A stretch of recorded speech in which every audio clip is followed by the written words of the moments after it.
ಹೇಳಿ. ನಾನು ಯಾವತ್ತೂ ಆ ಥರ ಘೋಷಣೆಯನ್ನು ಕೂಡಲಿಲ್ಲ. ನಾಸೀರ್ ಹುಸೇನ್ಗೆ ಜೈ ಅಂದ್ರು ಅಷ್ಟೇ ಮಾತ್ರ. ಪಾಕಿಸ್ತಾನ ಜೈಕಾರ ಹಾಕಲಿಲ್ಲ ಅಂತ ಹೇಳ್ಬಿಟ್ಟು ನಾಸೀರ್ ಹುಸೇನ್ ಅವರು ತನಿಖೆ ಕೊಟ್ಟಿದ್ದಾರೆ. ಈಗ FSL ಕಳಿಸಿದ್ದಾರೆ, ತನಿಖೆ ಆಗ್ತಾ ಇದೆ. ಹಂಗೇನಾರು ಆದ್ರೆ ಯಾರನ್ನ ಇರಲಿ ತಕ್ಕ ಶಿಕ್ಷೆ ಅವನಿಗೆ ಆಗ್ತದೆ. ಬಿಜೆಪಿಯವರು ಪ್ರತಿಭಟನೆ ಮಾಡ್ತಿದ್ದಾರೆ ಈ ವಿಚಾರ. ಬೇರೆ ಯಾವ್ದು ಇಲ್ಲ ಇಶ್ಯೂಸ್ ಅವ್ರಿಗೆ. ಯಾವ್ದೋ ಒಂದು ಇಶ್ಯೂ ಬೇಕು. ಬಿಜೆಪಿಗೆ ಬೇರೆ ಯಾವ್ದು ಇಶ್ಯೂ ಇಲ್ಲ. ನಿನ್ನೆ ಸೋತಿ ಸುಮ್ಮನಾಗಿದ್ದಾರೆ, ಮುಖಭಂಗ ಆಗಿದೆ, ಅವ್ರಿಗೆ ಯಾವ್ದು ಇಶ್ಯೂ ಇಲ್ಲ. ಈ ಇಶ್ಯೂನ ಸರ್ ಸಿಎಂ ರಾಜೀನಾಮೆ ಕೊಡಬೇಕು ಅಂತ ಪಟ್ಟು ಹಿಡಿತಾ ಇದ್ದಾರೆ ಸರ್. ಸಿಎಂ ರಾಜೀನಾಮೆ ಕೊಡಬೇಕು ಅಂತಂದೇಳಿ ಹೋರಾಟ ಪ್ರತಿಭಟನೆ. ಏನು ಸಿಎಂ ರಾಜೀನಾಮೆ ಕೊಡಬೇಕು? ಯಾರನ್ನ ಆ ತರ ಇದು ಮಾಡಿದ್ರೆ ಅದು ಅವ್ರನ್ನ ತಕ್ಕ ಶಿಕ್ಷೆ ಕೊಡ್ಬೇಕಂತ ಹೇಳ್ತಾ ಇದಿಲ್ಲ. ತನಿಖೆ ಆಗ್ತಾ ಇದೆ, FSL ಕಳಿಸಿದ್ದಾರೆ. ಈಗ ನಾಸೀರ್ ಹುಸೇನ್ ನನ್ನ ಕ್ಲಾರಿಫಿಕೇಶನ್ ಕೊಟ್ಟಿದ್ದಾರೆ. ಆ ತರ ನಾನಿದ್ದೆ, ನಾನು ಯಾವುದು ಘೋಷಣೆ ಕೂಡ್ಲಿಲ್ಲ.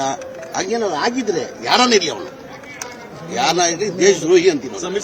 ನಾನು ದೇಶದ್ರೋಹಿ ಅಂತೀನಿ. ಯಾರನ್ನ ಕೂಗಿದ್ರೆ ಅವನು ದೇಶದ ದ್ರೋಹಿ, ಅವನ ತಕ್ಕ ಶಿಕ್ಷೆ ಆಗ್ಬೇಕು.